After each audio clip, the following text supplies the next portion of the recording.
Welcome to the Rabbi Daniel Lapin Show, where I, your rabbi, reveal how the world really works. Thank you for being part of the show, and thank you for all that you do to tell other people about the show.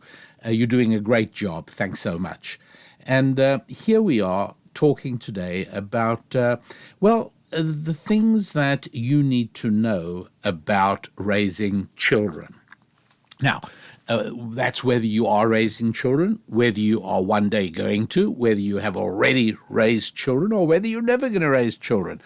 Because reproduction is so much a part of the human experience that whether you yourself have or haven't ever participated in this grand adventure of bringing children into the world and then raising them. You see, bringing children into the world is relatively easy. For a man, all it takes is about 30 seconds of concentration. And for a woman, well, that can be a few hours of pain. But that's not what I'm talking about. I'm talking about what begins after that, the actual process of raising children. Because the only way to make sure that you will have children, not just causing a male child to be born or a female child to be born, but that you will go through life actually having children, is by following these rules. And I'll give you one example right away. A tough part of the rule, one of the rules is that it takes a husband and a wife. It takes a mom and a dad on an ongoing basis. And I'll just give you one simple explanation for why that is. And that is that it is absolutely crucial that a child is raised to respect and honor father and mother. Now, the problem is that any time any human being demands respect, that very process instantly eradicates respect and makes it entirely vanish, because respect cannot be demanded. But the way it does work is that mom insists that child respects father, that's very important, and father insists that child respects mother. That way, not only does the central lesson of respecting parents come across, but there is an equally important secondary lesson, which is that mom and dad are one unit. They're looking out for each other. And that begins to penetrate from a very early age and makes a lot of sense. Why is it so important? Why is it so important that children have this attitude of respect and deference and honoring of father and mother? And the answer is because without that, they will never, ever be able to learn the idea of treating authority correctly, of being able to be submissive to authority. And now some foolish people will say, well, that's really good. They shouldn't have to be submissive. They shouldn't have to be. No, that's not how the world really works. Who knows? I mean, perhaps your son will one day want to be part of a military organization. Well, that's not going to work if he hasn't had any understanding of having the correct attitude towards authority. And you learn that from your parents right at the very outset. How about if perhaps your son might want to attend a school, a place of learning, a real place of learning? I'm not talking about a GIC, all right? A government indoctrination camp does not qualify as a school, as a real place of learning, as an academy. Absolutely not. A kindergarten for adults, namely a university or a college, also not. Adult kindergartens are not places of learning. But if your child, boy or girl, wants to one day attend a proper academy, a proper place of learning, well, again, you can't possibly learn from a teacher for whom you have no respect. And again, if the respect muscle has not been activated in early childhood by developing the correct approach towards parents, then that child is never going to be able to develop the correct approach towards teachers or any form of authority down the road. So a lot of value in getting that lesson across at the outset, and only possible with a mother and father working in conjunction. Because any time that a father insists on being treated with respect and honor, he emerges as a buffoon. He not only doesn't get the respect, it's even worse than that. He looks pitiful. And if a mother tries to insist on respect, even if a mother does no more than say, "Don't speak to me that way," it's ever so much better for the father to say, "I heard you spoke to your mother unacceptably today. Now there has to be a consequence for that, and you have brought a consequence upon yourself." But far better for it to come from the other parent than from the parent to whom the offense has been perpetrated. Now, I know what some of you are thinking even now as I speak. There are some of you who are saying, what is he talking about? Doesn't he realize I'm a single mom? None of this is relevant to me. Or it might be a guy saying, "Hey, you know what? I'm bringing up children by myself. I'm a single dad. It doesn't apply to me. None of this is useful to me." And I really do understand that. But, you will quickly see that there are so many different variations. We all are coping as best we can. All of us are playing with the hands with which we were dealt. We're all making do. We're all living our lives as best as we can, or at least as best as we see how at the moment. And we acknowledge that, it's not ideal. And we can even look back, and many of us can say, this is where I went wrong. This is where I made a bad decision. I was 25 or 28 or 22 or 19 or whatever I was, but yeah, that was when I took a different turn.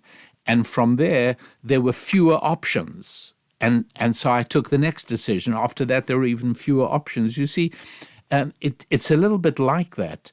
Do you remember the old childhood game of Hangman, where, as I recall it, your friend would draw a stick of a stick man, and there'd be a gallows, and then he'd put, like, say, 5 blanks, or 6 blanks, and he would say, "This is a 6-letter word," and then you'd say, "Okay, I'm going to guess it has an E," and then if it has an E, he'd replace one of the blanks with an E, and if you get the letter, or if you come up with a letter and he says, "No, there's no X in that word," well, then he'd draw in another part of the hangman, and I forget how many chances you have, but eventually the stick figure is complete, dangling from the gallows, and you lose.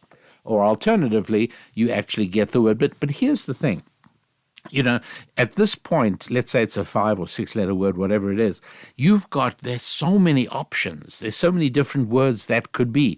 Do you know how many 5-letter words there are in the English language?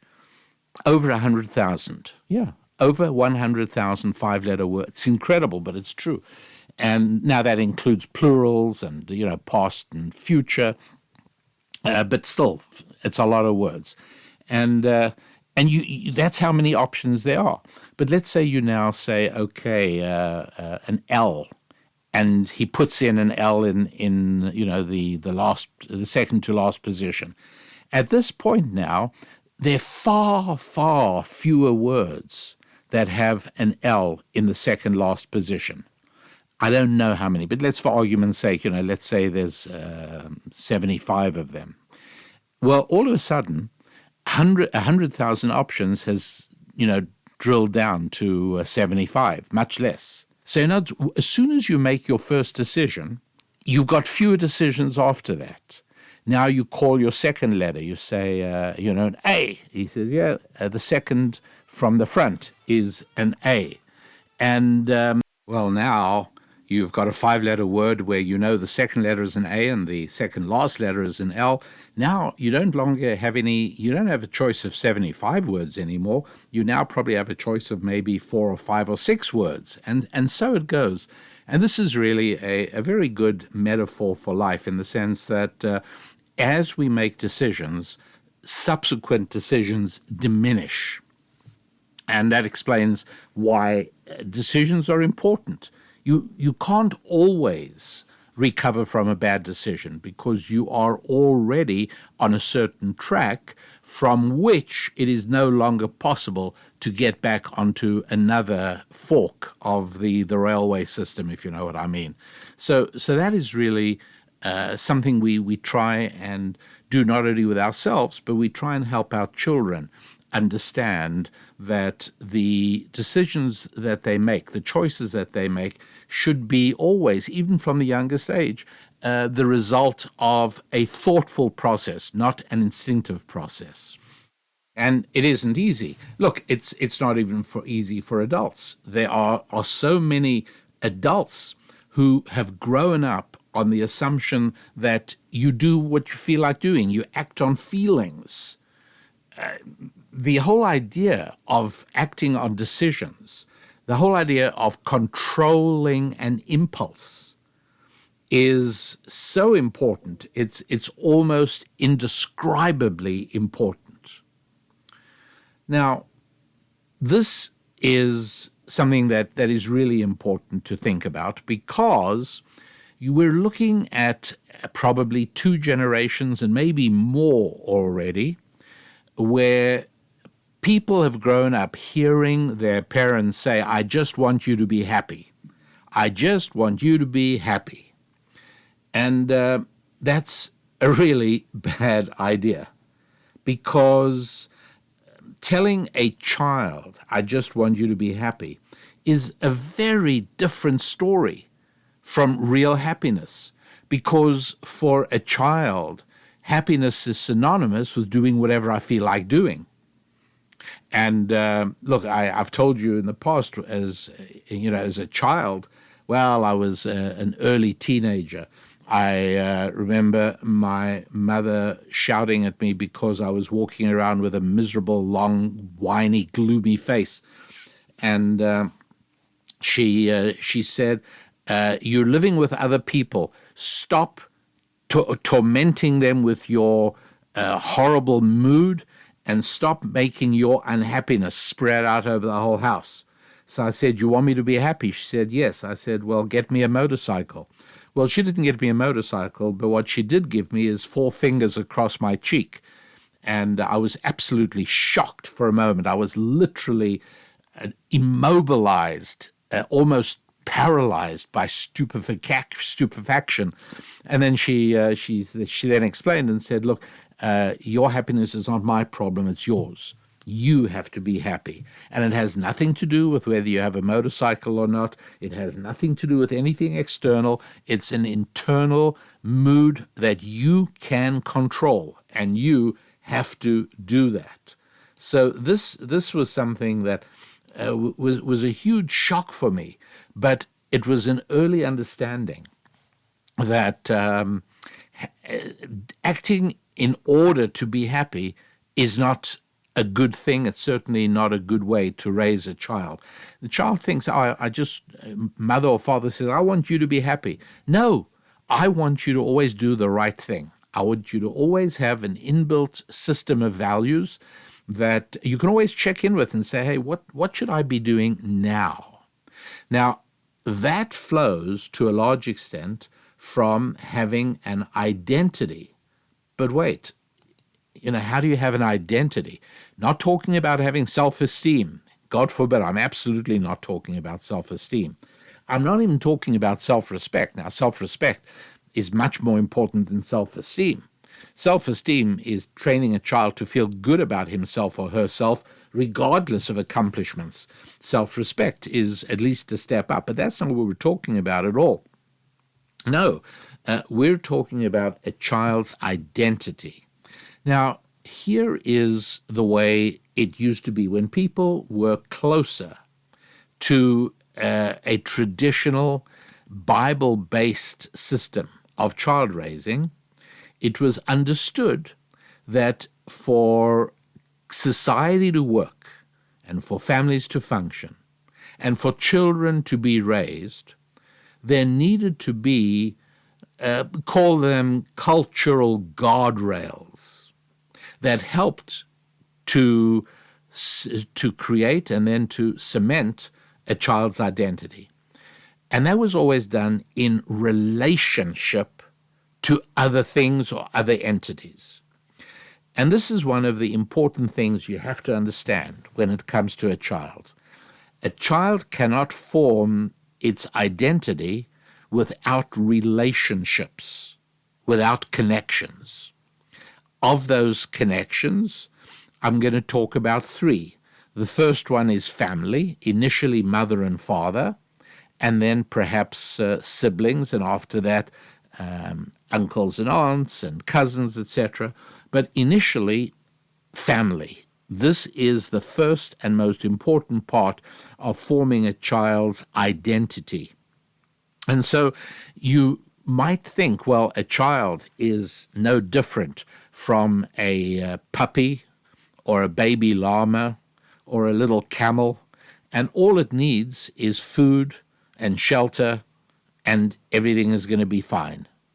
And so, you might think, well, a child doesn't have to be raised by its family as long as it could be an institutionalized child. All that child needs is food and water and maintenance and regulation of body temperature, and everything is fine.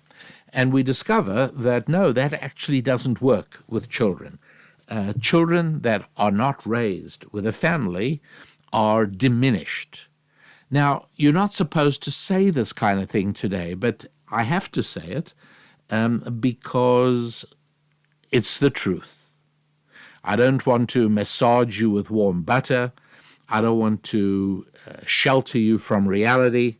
I want to show you how the world really works.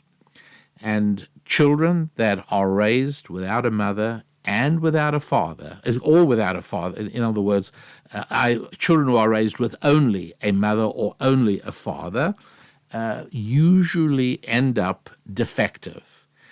It becomes much harder for that child to achieve a state of normality. Now, I realize this is very hard to hear for a single mom, for a single dad.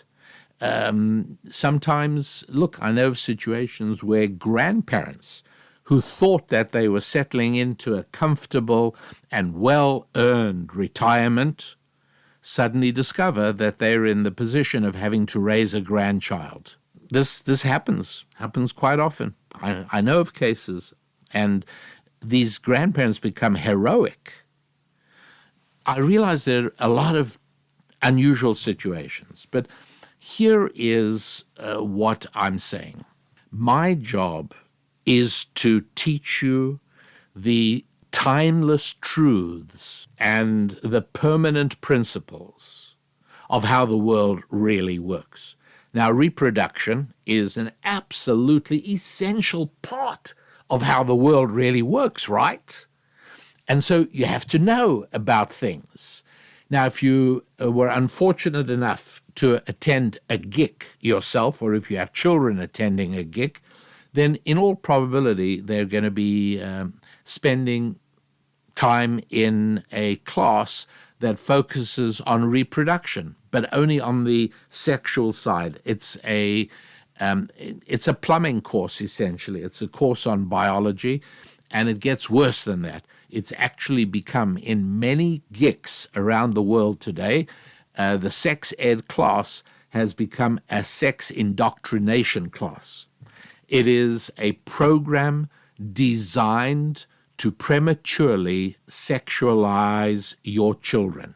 And the proof of this is that we now know, and the data is completely persuasive, we now know that children who attend gig sex ed classes tend to be sexually active prematurely, whereas homeschooling children who do not have that kind of approach do much better. Now, there are other factors, obviously, I get it.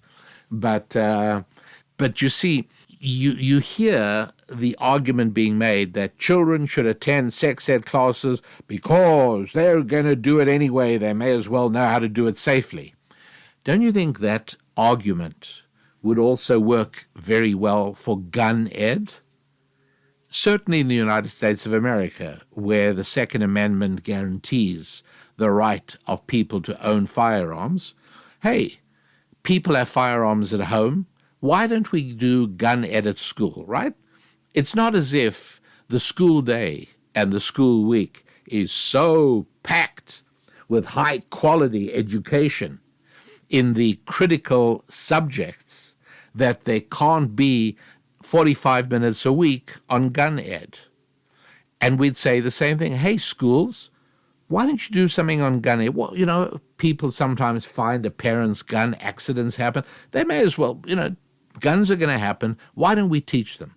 And the answer, the real answer is that the educrats will tell you that we don't want to encourage children to play with guns. And we know that if we had a gun ed class every Wednesday of every week, children would begin to feel that guns are normal.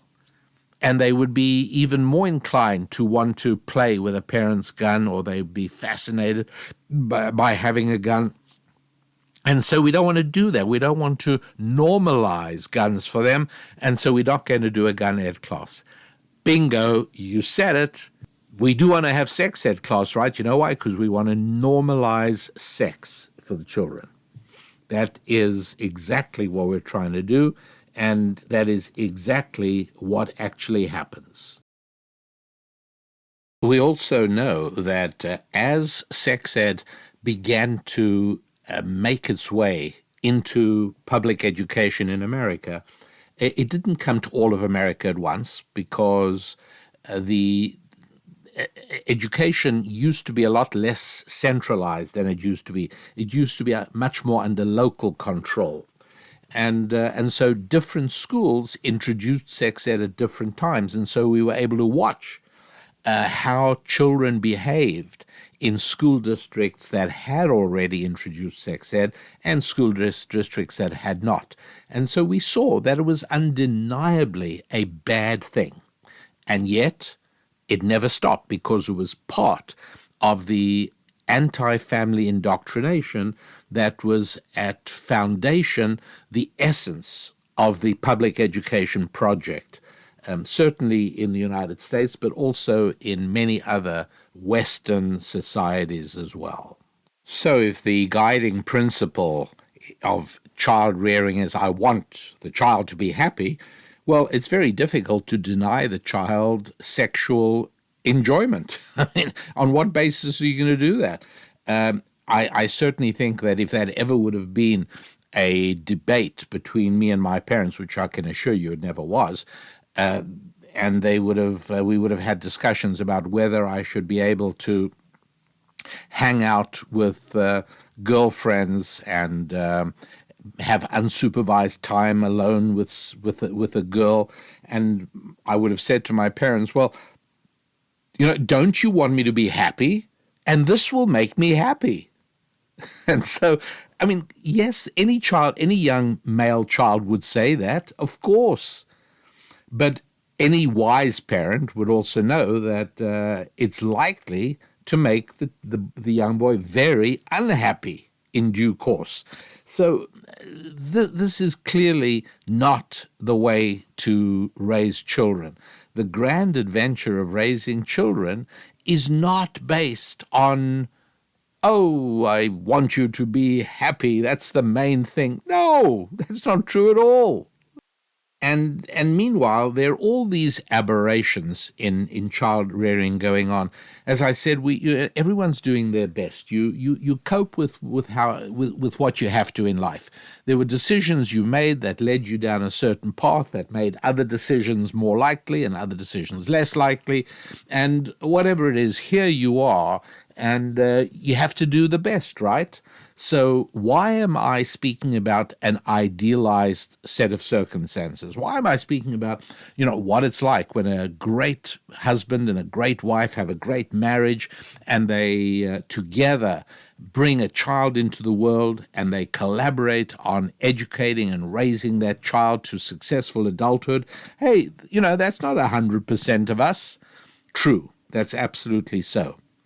However, my job, as I said, is to present the permanent principles and leave it to you to adapt them to your circumstances. But if you don't know what the principles are, then you're handicapped. It's very difficult, and it's not possible to present material in all the hundreds of different variations that the complexity of human society would demand. And so the way this works best is for me to present the permanent principles, even, yes, in an idealized set of circumstances, and then for you to say, here is a way in which my own life circumstances are different. I can't do that, but let me think about what is the goal in that ideal set of circumstances. What are we trying to achieve? So maybe I can find another way to do my best to come closest to that desirable goal, even if I can't take exactly the path that he's talking about in this podcast. And that is a simple reality.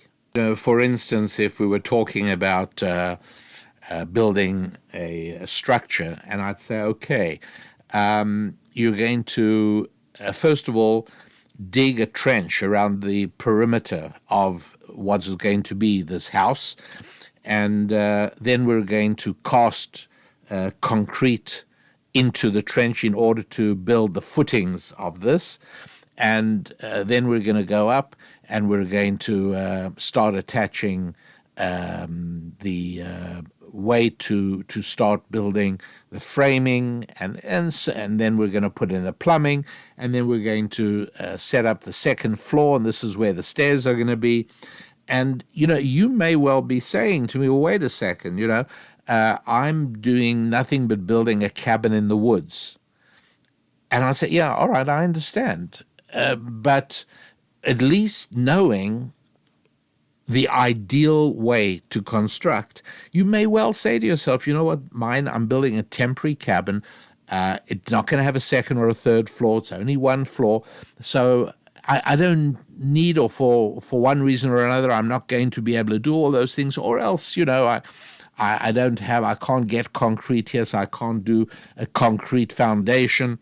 Okay, fine. But once you know that is the goal, and the reason that we try and have a concrete foundation, you're going to say, okay, well, here's the next best thing I can do in order to achieve the same desirable goal. That's all this is about. Now, a moment ago, I alluded to a child's identity being formed by his or her relationship to family. But there are another two aspects of the relationship we're going to talk about as well. And family comes first, mother and father, and then extended family. But it's in that connection that the child's identity is formed. Now, the next two, what comes after family? I'm going to tell you. Again, it's an idealized, it's how it should work. And happily, many, many people can do it. Many people have to take the next best thing, because if you can't manage the best approach, well, then the second best approach becomes the best approach. But first of all, please make sure that you are a member of our Happy Warrior community.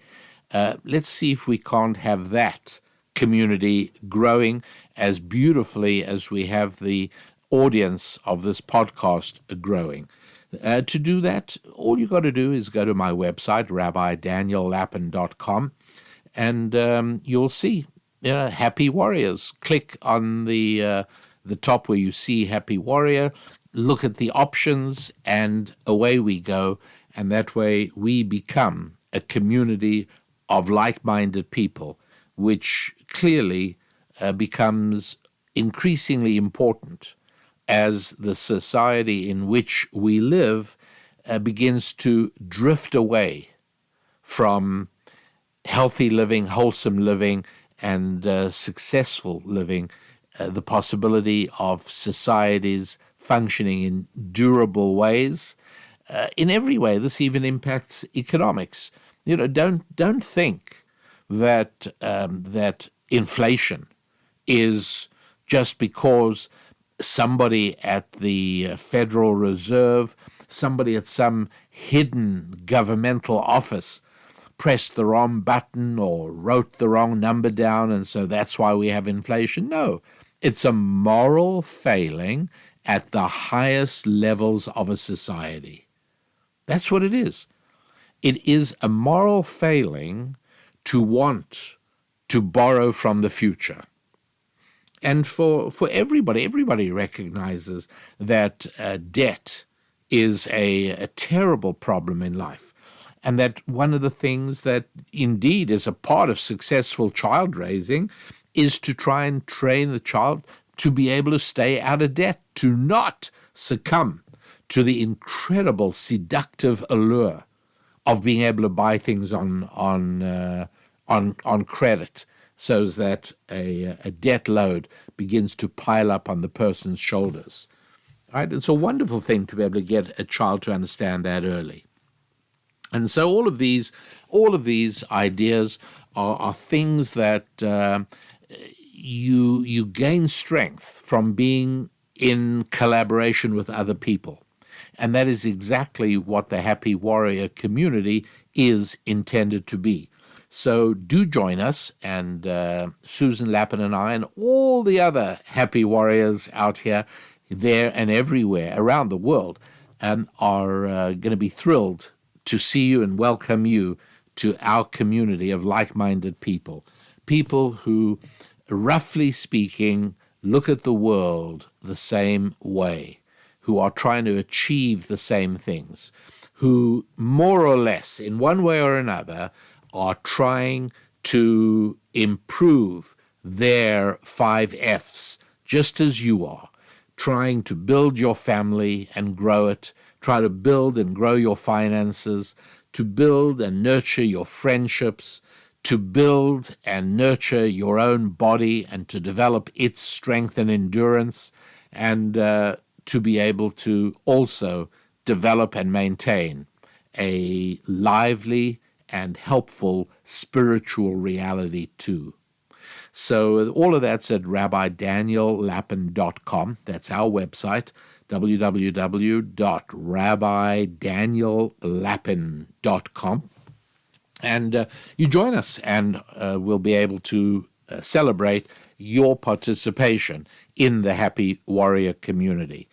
Now, child developing an identity, as a parent, you're playing a huge role right off the bat. At the very beginning, you are already helping that child simply by holding the child on your lap.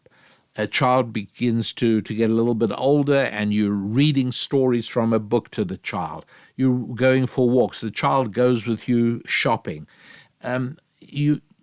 The contemporary belief that children do really well in daycare or childcare, big mistake. Children really need extended time with their mothers and with their fathers.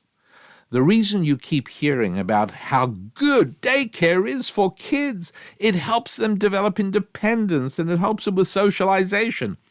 That's because the social structure that we have brought into being is designed to diminish the connection between mother and child and to turn the raising of the child into a social institutionalized function.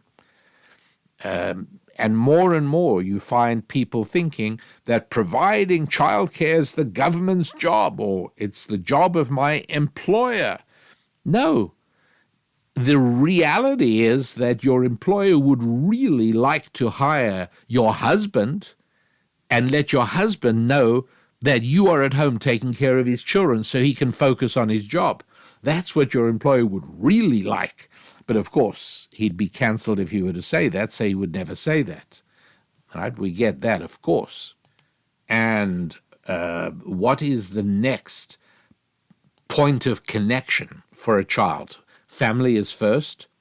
The next is religion. That's right. It is, if it weren't such an incredibly awkward and emotionally tense topic, largely because we've seen in the United States 60 years of secular indoctrination. But once upon a time, it was perfectly ordinary, it's perfectly natural. There was even a moment of prayer in most public schools before they turned into geeks. And so, religion is a second point of contact for the formation of a child's identity. And how is this helpful? Well, in very practical terms, a child is going to be facing so much in the way of temptation. Now, you're trying to educate the child with a certain set of moral values, and yet in the world that your child grows up in, there are a lot of attractions that are contrary. Even if it's just basic things like honesty, your child is going to, shockingly early, if your child has to attend a gig, and I understand, if your child has to attend a gig, it's shocking how early your child will discover shoplifting. And it is an enormous help, just in the terms of the child's identity and the child's ability to cope with everything that's going on. It's enormously helpful for a child to be able to say, either to himself or to others, it's against my religion. I can't do that. My religion doesn't allow me to shoplift, or 100 other different things that go on.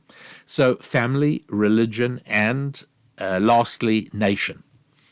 The idea is, I am a Ghanaian, I am a Croatian, I am a Brit, I'm an Australian, I'm an American. That is supposed to mean something. And again, helping to establish an identity of the child. So yes, it's parents, it's school. It used to be a legitimate part of that. It isn't anymore. Church used to be a part of that. And then country. And that was how a child saw himself or herself. Right? The child knows who his mother and father is, knows who the siblings are, and he's part of an entity there which creates a cocoon of security and the formation of an identity, who you are. And if you are somebody, if you were brought up by a single parent, I am sure you will feel, and you'll be capable of remembering, defects in the formation of your identity, a sense of who you really are. And, you realize you actually took longer than some of your friends who grew up in intact, wonderful families. You actually took longer in order to sort of develop a sense of your identity, a sense of who you really were. That's right. And it's also true if you immigrated, if you moved to a new country while you were very young. If you were, like, say, 8, 9, 10, 11, 12 years old, and you shifted countries, it then does become a little harder for you to develop your identity. It takes a little bit longer because family, religion, and nation all help in the forming of your identity. Now, what is it now? Again, I'm looking at the worst of worst situations, which is in a gig, and your child is now being indoctrinated into a materialistic view of identity. It's no longer family because there isn't even such a thing. We don't even speak about that. It's school, church. I mean, you got to be kidding. Country? No. there's schools where they don't allow the Pledge of Allegiance. They don't. They don't sing the anthem. There's no flag, because we don't want to make people feel uncomfortable, without realizing that it is the presence of an identity, of a national identity, that really matters, that helps. And so what has been replaced by? Well, race, class, and gender. You're now being told that you have your identity is your skin color, and people with a different skin color are your enemies. That's, literally what little children are being told. Class, right? The rich people are bad, poor people are good, rich people are bad, and gender. Yeah, that's right. Gender is, and this is where, of course, transgender comes in as well. It's all based on getting rid of family, religion, and nation. So what you're left with is race, class, and gender, which I call materialistic, but in a way it's also animalistic. In other words, categorizing people on the basis of race, class, and gender means that you view people as just another form of animal, right? That's what it means. Imagine you're a farmer purchasing livestock. You need to know its breed, that's its race. You got to know its productivity, its class. How much milk does this cow produce? That's its class. And you got to know its gender, right? You're not going to buy a bull if you want a cow. And that's all that matters. And the same thing is if you're buying a puppy, right? You decide what breed of puppy. You decide whether you want a male puppy or a female puppy. All of these are materialistic things that apply to animals. Human beings, that's not how it works with human beings. Race, just think about this for a second. I have several friends who are black pastors, guys. One of them, unfortunately, Ken Hutchison in the state of Washington, passed away tragically a few years back. But we were very close friends. We related so well. And I have others. Now, why do I mention this? Because I want to ask you, do you think I have more in common with my black male pastor friend than I do with a female white woman? If you think that, you're not thinking, because it's simply not true. You see, the idea that race is the key distinction between human beings, it's weird. It's evil. It's worse than weird. Yeah, it is evil. No, I have much more in common with Ken Hutchison, because we, first of all, both shared a very similar set of values, a Judeo-Christian, Bible-based set of values. We both felt very patriotic, and we were both guys. And when you get right down to it, that is certainly much more important than race. But anyway, race, class, and gender, that is what children are being told now, and this is their identity. Do I have more in common with a black pastor friend than I have with white man Joe Biden?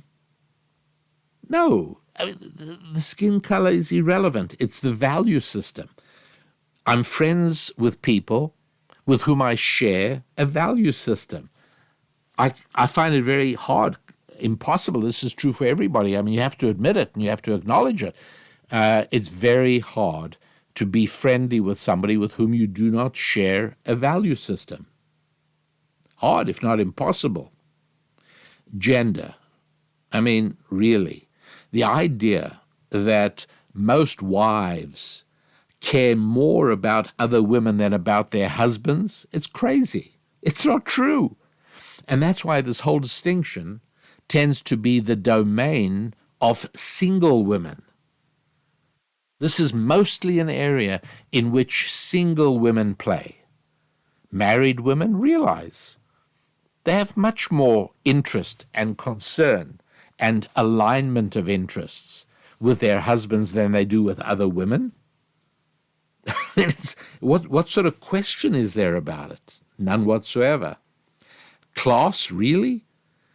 Again, if the value system is there, you should have no problem enjoying friendship with people who have far more dollars than you do, or far less for that matter.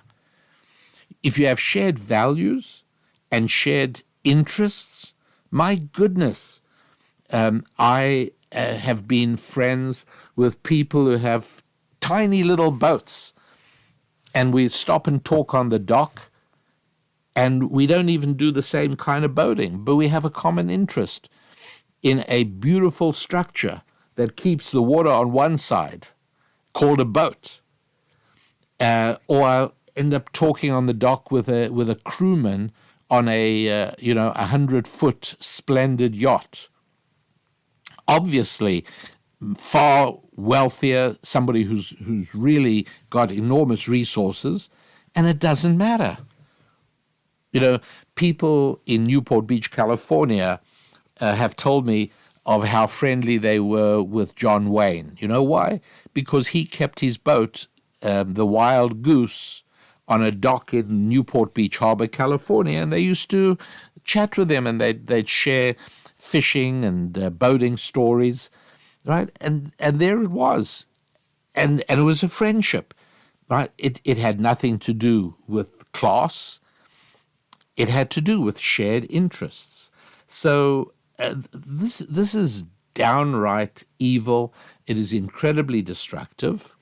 And you have to be aware of it, that you raising children, you got to be aware that race, class, and gender are what they are being filled with, and what today is providing a sense of a child's identity instead of family, religion, and nation. Completely different. Now, it's your responsibility to educate your children, obviously.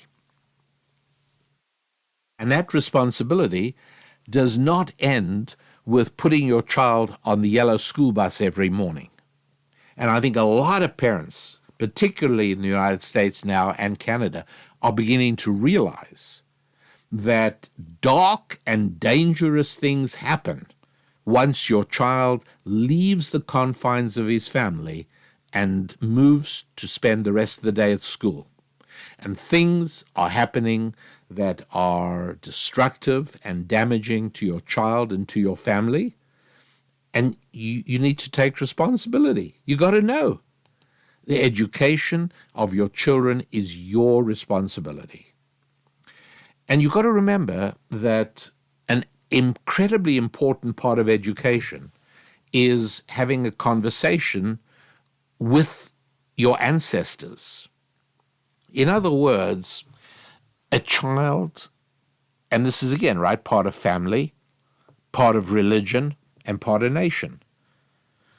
A child is part of a family, and in the family, part of the education is you tell your child about your life story and your spouse's life story, and you speak about grandparents and great-grandparents, and you introduce your child to your religion. And so there are people of years gone by to talk about. All of these things are essential elements of a child's education and the formation of a child's sense of self and identity. Try and diminish, if you can't completely eliminate, the amount of time your child spends in front of a screen. Don't let media and entertainment educate your child. And the power of the screen can't be underestimated, can't be overestimated. Don't for a moment think that a child isn't drawn powerfully to those flashing images and the music and the values that are thereby depicted, you really are far better off. And it's very difficult, but at least you got to think about it, that you can't just be dormant and passive when it comes to the tendency for the screen to take over from you the privilege of educating your child. You can't do that. These are things you and your spouse really need to spend time talking about.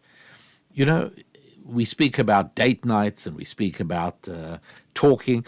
These are the things that you can be discussing with your spouse. What could be more exciting than trying to figure out how best and how most effectively you can educate your children? Make sure you're treating your sons and your daughters differently. Boys and girls are different. Make sure you treat them differently. Make sure that you are putting your daughters on a track to becoming young women and your sons to becoming young men. And men and women are very different, and young men and young women are very different. And so you've got to combat the common tendency in the culture right now around the world to try and tell children that not only is there no difference between men and women, but they can actually choose which one they want to be. There is a lot of work you got to do, and you and your spouse have to be very thoughtful about these things. Something else you want to try and do, debunk fear. Your children are being indoctrinated to be frightened of climate change, frightened of rising sea levels, frightened of overpopulation, for that matter, just frightened of strangers all the time. Try and debunk fear. Now, you've obviously got to make sure that your children are safe, but try not to surround your children with an atmosphere of terror and tension. Try and avoid that. Make sure your children, I'm speaking now primarily to fathers, make sure your children know about your work. And make sure your children understand, and here mothers come into the game very strongly, make sure your children understand the connection between dinner on the table and dad being at work. Now, it's very difficult because even if, imagine your child goes shopping with you. Let's say you're a mom, you're taking your child shopping, we're saying, listen, we're going to go and shop so we can get dinner ready for this evening.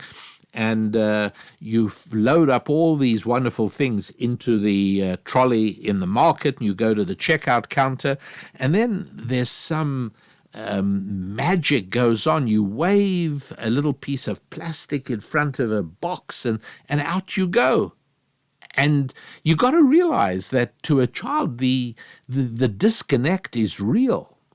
And so when children are young, there is a lot to be said for using cash. When nowadays with people use their phones for paying for so many things. I've seen young teenagers actually have smartphones on which payment systems, payment apps are set up. And so I've seen that when a young teenager is making a purchase, I've seen them wave their phones over the checkout device. And there is absolutely no connection in their minds between the hard work that dad is doing and their ability to buy those things. So, you got to think about it. This is an added complexity to life. Is there enough wiggle room in your life to accommodate it or not? If not, then fine, but be aware. If you can accommodate it, switch to cash for a lot of things. If it comes to certainly for, I don't recommend allowances. I recommend that your children are paid for things that they do for the family. I think children also have to have things they do for the family for which they're not paid. They just do because they're part of the family. But there are extra things that children can do in order to get money. And that money obviously should be cash. So there must be an understanding of the benefits and delights that the family enjoys because dad is at work. And yes, the majority by far today, the majority of families do need two incomes. I really understand it. I know that. But I'm still depicting an ideal. I'm depicting an ideal where we recognize that every single job in the economy is a two-person job. One person to show up at the job and do the work, and another person at home as the backing up person to the person doing the job. So as the person doing the job can actually focus and concentrate on doing the job. I think I've told you that in years gone by, not only did IBM only hire married men for senior level positions, and to them it was perfectly obvious, but in the interview process, they also interviewed the wife as well. They would invite the husband and wife to a dinner with the interviewer, and they'd sit at a restaurant, and the interviewer and his wife, the candidate for the position may not have been aware. His wife probably wasn't aware that this was part of the interview, but it was very much part of the interview. The interviewer, the IBM interviewer, was trying to make sure that this job candidate had a supportive wife. And if he didn't, they wouldn't hire him. So I'm depicting the ideal. And the reality is today that for many, many, many families, it's very hard. But maybe one of the economic goals of the family is for mom to no longer have to work, or for mom to be able to move to a work-at-home job. I don't know, because I can't possibly speak about all the thousands of different variations under which people function. And so my best thing is to provide you with an ideal model that is as ideal today as it was in 1950 or 1850 or 1750.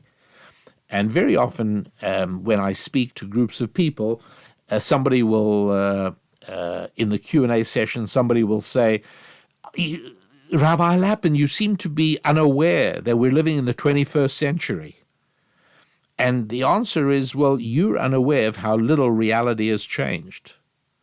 Don't be fooled into thinking that technology changes everything. It really doesn't.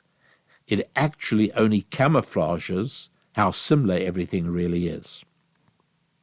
And so, I've spoken in the past about countries that are even more egalitarian than America, countries who've gone further down that path. Sweden and Holland are two that I know of and know about. And in both those countries, there are fewer women in the workforce proportionately than in the United States. In other words, it's a reality that given the choice, women would love to be able to be formation managers of the family. Women would love to be playing lead role in the shaping and sculpting of the home environment. But yeah, I understand for many of us today, it's not really feasible, but know the principle, because maybe down the road, you and your spouse sit down together and a discussion takes place of whether it may not be a family priority, perhaps, to have mom at home. Because it's a different kind of child that comes out of a family where mom is at home, I'll promise you that. And raising great children is the great adventure of life. And so, letting the child know what dad does for work and how that work makes it possible for them to have the things they have.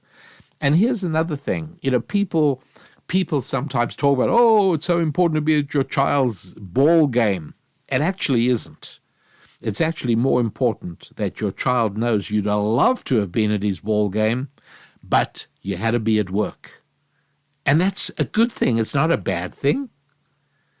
This idea of, your child is more important than your job. Yeah, obviously that goes without saying. But one of the ways I make it possible to be a dad to my child is by making sure that the finances are there. And that means work is really, really important. Yeah. A lot of these things are self-evident for any happy warrior who thinks about them. You pretty soon realize how important these things are. But at any rate, I just wanted to throw out a whole bunch of them. What I'm hoping very much to do is to stimulate husband and wife dialogue. If you got time to spend time with your spouse, don't go to a movie. Don't sit in front of a screen and watch Netflix. Don't do that. Have dinner together and talk. And maybe talk about some of these things we're discussing here. Yes, we are living in the 21st century, but please don't think that human nature has changed. It hasn't.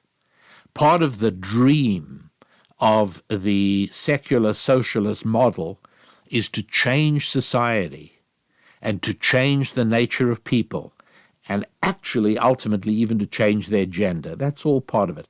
It's all evil, it's destructive, and it is all lies. And those words of Alexander Solzhenitsyn from the 70s as he was moving to the United States of America, live not by lies.